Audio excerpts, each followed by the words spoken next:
Hello friends, मी आज हरभऱ्याची भाजी बनवत आहे, रस्स्याची.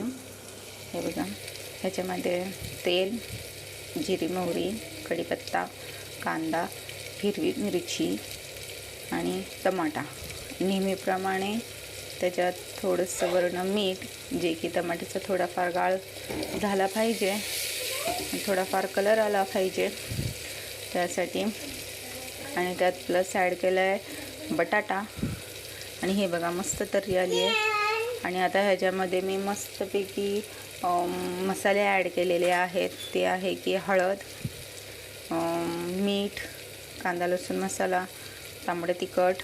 आणि जर तुम्हाला एखादा नॉनव्हेज म्हणतात ना मसाला, चिकन मसाला असो, मटन मसाला असो, हे तुम्ही जर ह्याच्यामध्ये टाकला ना तरी चांगलं होतं. हेही तुम्ही ॲड करू शकता हरभऱ्याच्या भाजीला. हे बघा, छान मस्तपैकी कलर आलेला आहे. हे बघा, ही तर्री पण छान झाली आहे. वाफ पूर्ण मोबाईलला बसली. आता मी हरभरा टाकत आहे. हरभऱ्याची अजून एक दुसरी पद्धत सांगते, जे की सुक्कं पण बनवतात. सुक्कं कोणाला बनवायचं असेल तर परतून एक बनवतात ना, या एक मधीच बोलतोय.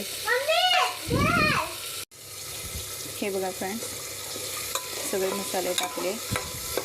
बघ, मस्तपैकी तर्री सुटली आहे ह्याला तेलाची, खमंग मसाल्यांची. हे बघा, कोथिंबीर पण टाकलेली आहे मी ऑलरेडी त्यातच. मी म्हणत होते की कोण कोण सुक्कंही आवडतं कोणाला खायला, की परतून फक्त. मग त्याच्यामध्ये तुम्ही फक्त तेल, कांदा, टमाटा, जिरी मोहरी, कढीपत्ता आणि उकडलेला बटाटा असेल ते, आणि हरभरा, आणि आपला कांदा लसूण मसाला, आणि लाल तिखट, एखादा सुहाणा मसाला असतो की चिकन किंवा मटनचा, तेही तुम्ही टाकू शकता. आणि थोडंसं वाफून घेतलेले 1 किंवा 4 शिट्ट्या 4-5 शिट्ट्या, 4-5 किंवा 6-7 जरी शिट्ट्या केल्या तुम्ही हरभऱ्याच्या वाफून घेतल्या आणि ते हरभरा घेतला तर तुम्ही ते सुक्कंही बनवू शकता. त्याचं पाणी म्हणजे पाणी न टाकता, आणि रश्श्याचं नसेल बनवायचं तसं सुक्कंही बनवा तुम्ही. आणि जर तुम्हाला प्लस चटपटीत खायचं असेल तर म्हणजे की मिरचीचा ठेचा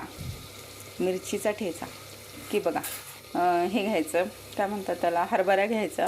त्याच्यामध्ये कांदा, म्हणजे उकडलेला हरभरा, आपण कुकरला शिट्ट्या लावताना ते शिट्ट्या करून घ्यायच्या कुकरला हरभऱ्याच्या, चांगलं शिजतं, मऊ शिजतं. शिट्ट्या करून झाल्या की गार थंड झाल्यानंतर हरभरा घ्यायचा तो, आणि त्याच्यामध्ये आपण कांदा टमाटा टाकायचा, हिरवी मिरची, लसूण यांची पेस्ट टाकायची, त्याच्यामध्ये मिक्स करायचं सर्व. आणि कांदा, टमाटा, कोथिंबीर आणि थोडंसं लिंबू आणि चाट मसाला हे टाकून तुम्ही नुसतंही तसंही खाऊ शकता. खूप छान मस्त झणझणीत लागतं ते. मलाही ते फार आवडतं, मिरचीचं ठेच्याचं केलेलं, आणि हे असं रश्श्याचं पण केलेलं खूप मस्त लागतं ही भाजी.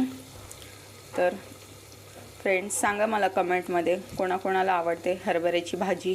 आणि प्लीज सबस्क्राईब करायला विसरू नका. लाईक करा आणि शेअर करा, जास्तीत जास्त शेअर करा, लाईक आणि सबस्क्राईब करा प्लीज. Thank you, bye.